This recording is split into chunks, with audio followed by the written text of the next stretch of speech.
Well, hello everyone, Texie88 here and welcome to another board game related video. And now we're taking a look at another Resident Evil the board game expansion. This one is one I found out about very recently, quite by chance. I could have very easily missed this and not been any the wiser that it even existed were I not looking up something on Steamforged Games' official website. As you may know from the Resident Evil the board game videos that I did previously, one covering the core game, the other two covering Into the Darkness and Bleak Outpost, the two main expansions for it. The Steamforged Games are the official distributor of Resident Evil the board game, and they in a licensing agreement with Capcom, who own the rights to the Resident Evil franchise. And as you can see from what's in front of you right now, the expansion we're looking at is Resident Evil Director's Cut, which contains some additional models in the form of additional characters and corresponding info cards, additional enemies and corresponding info cards, and some additional other cards for the various packs which are in the core game, as well as some additional gameplay modes, all of which would have previously only have been available to those who supported the original Kickstarter campaign.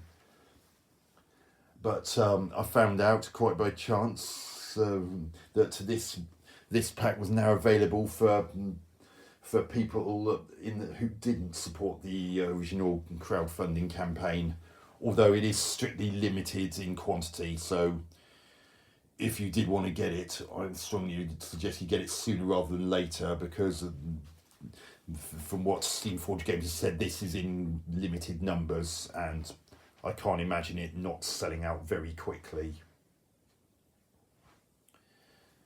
So even though the overall design of the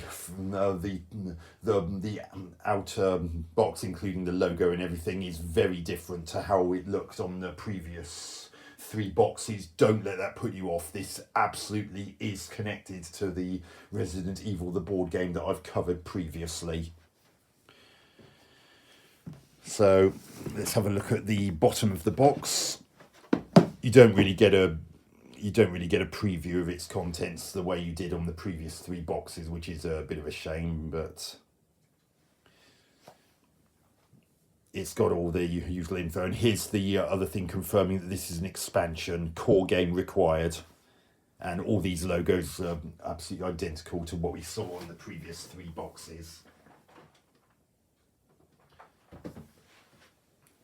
So that further shows that despite the difference in logo, it is genuinely connected to that.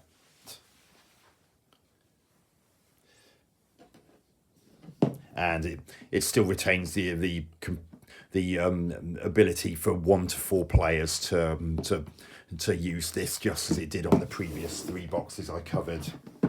So let's take a look inside. And now we're starting to see further proof that it is connected, because this is the style of logo that we're used to seeing in the previous videos I did. And there's Director's Cut. So this is effectively a rule book and showing an introduction all the components contained within this. As you can see, one of the main draws of this is the additional characters, and 4 of the names anyone who's played the core game will recognise: Albert Wesker, Brad Vickers, Richard Aiken and Enrico Marini. The reason that those names are familiar is because in the core board game there were some characters that were not directly controllable and were marked as reserve only, which meant that you could only use them for side missions and for the occasional other potentially beneficial bonus, depending on what special abilities the characters have.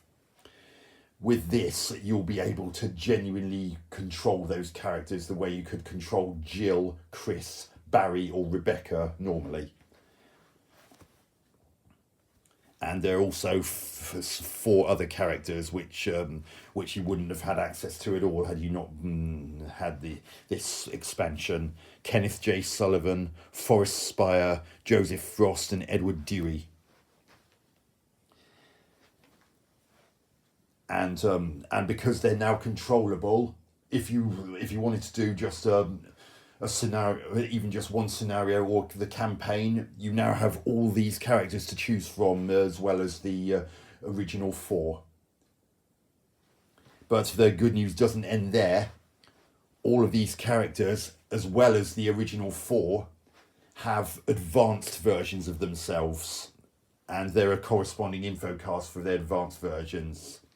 But they'd still use the same physical model on the board, but if they drew a narrative or mission cards or some other card telling them that they could or must switch to their advanced version, then physically on the board they wouldn't look any different, but they would swap out their basic info cards with their corresponding advanced one. And there are some other cards mentioned. Obviously, because of the additional characters, there are some additional item S cards, which are simply items that a character can start with, because there's no way there were enough in the core game to cover all 8 of these characters, as well as the existing 4 from that. And similarly, there are some corresponding health cards for when characters are in the reserve.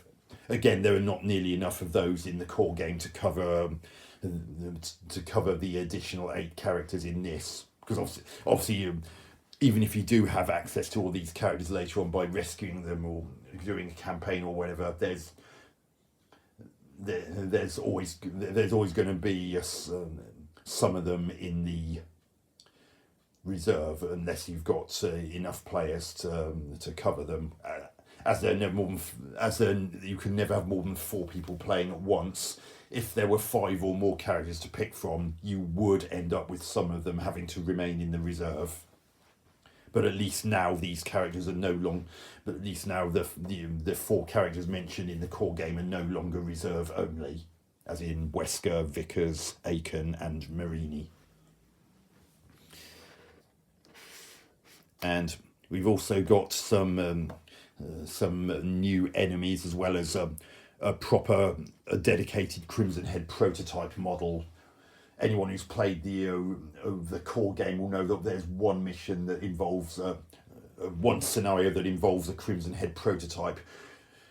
And without this, you would have just had to have used a regular Crimson Head model and put a prototype token by its feet. Now you've actually got a Crimson Head prototype that you can simply use instead of that. You've also got additional Crimson Heads, so you can have more Crimson Heads in play. You've also got an enemy version of Wesker, and apart from colour, the model is exactly the same. You've got a zombie version of Forrest Spire, who's one of the other characters I mentioned. Got some snakes, got some chimera. Although there's a little bit of a misprint there, because they've got the picture of the enemy profile card for the snakes behind the chimera. So someone was having a bad day doing this page. It can happen, so I'm not going to be overly critical of that. We are human, we make the odd gaff now and then. So crows and corresponding enemy profile card, and web spinners and corresponding enemy profile card. And I won't show everything in here, because I want to leave some things. And as with the previous ones, there's this little plastic sleeve to help keep things together, even when the box is turned upside down, so you don't have everything flying everywhere. So all of these characters are the 8 new characters, and here's the controllable character version of Wesker and the enemy version of Wesker. So as you can see, apart from colour, their models are absolutely identical in appearance. That's not the case for Spire, but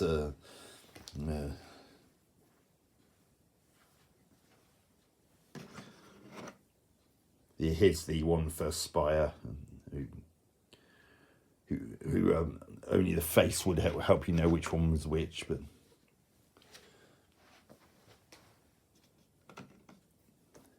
And there's the Crimson Head prototype I mentioned, the 4 additional Crimson Heads, and crows, the web spinners, snakes, and the Chimera. And we got some additional smaller cards. They're those additional health tracker cards for characters in the reserve. These are unique to this expansion. These are traitor cards because one of the optional game modes you can use is traitor mode, and as certain things happen, a character might gain a traitor. Each card has 1 or 2 sides, so if they were on one and gained another one, they'd simply flip that over to the 2 side. According to what I read of this traitor mode, once a character's got 5 of these umbrella symbols as their traitor rating, that means that they're considered to be the traitor and to come out of the campaign completely and play no further part in it. And any cards that would have been in corresponding decks that would have related to that are instantly pulled from the game from that point on. These are optional limitations on the use of item boxes. That is what another of the modes that you can help to make the game much harder than normal. But there is also a dedicated hard mode. And here's the additional S cards for starting equipment. One of them's even a green herb, so one of the newer characters, and got a Master of Knifing variation of the knife, which it uses a red die instead of 1 blue die, and is more likely to do damage as a result. And this is a card that's used solely for the optional knife only mode. And there's a new dodge ability introduced in this, which is using this. Whereas if you were to use this version of the knife in a knife only gameplay mode, then you would, if you rolled the ricochet on the 1 red die you're permitted to roll, that would entitle your character to dodge and simply go into any adjacent square to that which it was currently in. And notice it's a bit hard to make out, but it's an arrow pointing to the left. It's easily distinguishable from the existing knockback rule because that was an arrow pointing to the right. And there are 4 knife only cards because there can be up to 4 players. And lastly, we got a couple of item A's which are in the form of blue herb cards. Because if you didn't have the Bleak Outpost or Into the Darkness expansions, then you probably won't have those. But the idea is that if your character is poisoned for whatever reason, the only way to counteract that poison is with one of those blue herbs. You'd use it, and you wouldn't suffer any health loss if certain tension cards were drawn. Speaking of which, let's have a look at the big card. So we've got an additional tension card here, a sabotage one. A couple of spiderlings cards. These are the character profile cards for all of the new characters, as well as their advanced versions, as well as 4 additional ones for the advanced versions of Jill, Chris, Barry and Rebecca. So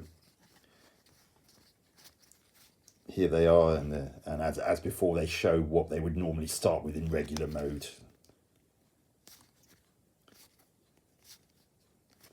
There's Brad Vickers, who in the core game would normally be the only person who actually started off in the reserve right from the very beginning. Normally he'd be a reserve only, but thanks to this expansion, it's now possible to directly control him. and all these have the usual things of how many defense dice they roll, how many items they can carry in their inventory at any one time, and how many kerosene tokens they can carry, and as ever the usual list of their special abilities. And here we get into the advanced versions. So advanced Jill Valentine, advanced Chris Redfield, advanced Barry Burton, and advanced versions of the other characters in here.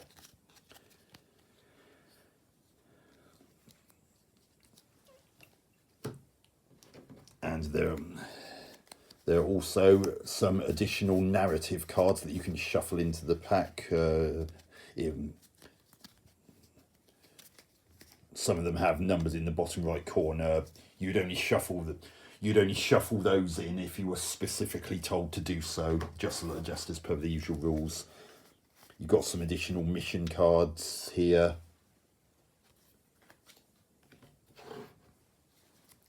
And these are unique to this expansion. These are epilogue cards. And it tells you which one to reveal depending on the circumstances. Such as you'd reveal this number 4 one only if you played on easy mode. Easy mode is one of the optional modes mentioned in the rulebook in the original core game, and that speaks for itself. And here's an example of one you'd only reveal if you failed any scenarios during your campaign.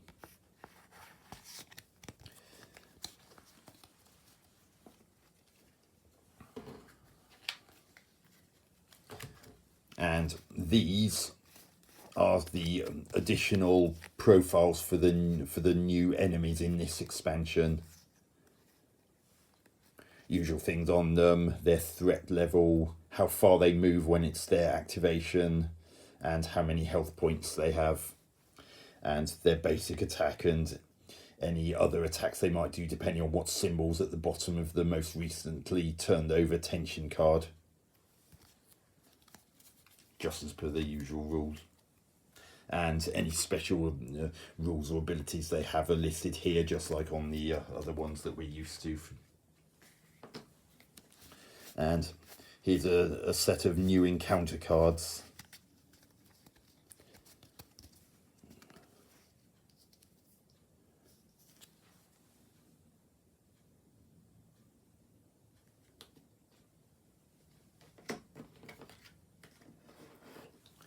And we got another boss in the form of the Gold Tyrant. There's no model for that. You simply use the existing Tyrant model from the core game. So there's a profile card as well as behavior cards, just like any other boss in this board game. Similarly, there's one for enemy Wesker.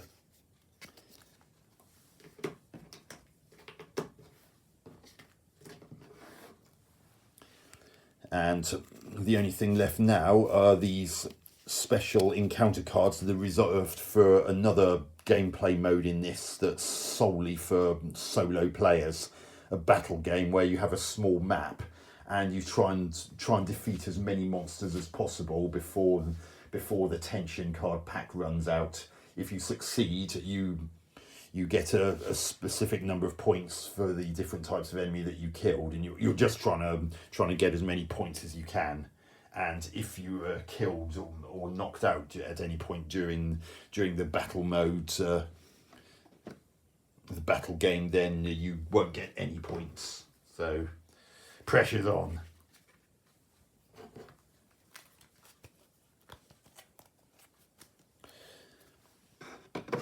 So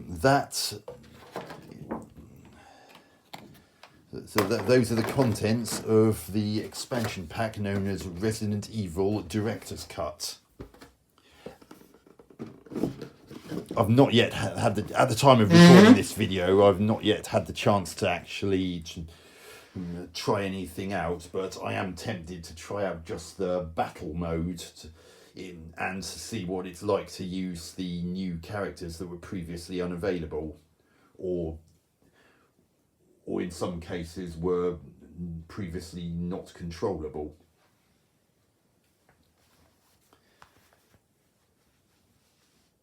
But anyway, I hope you enjoyed looking at this video.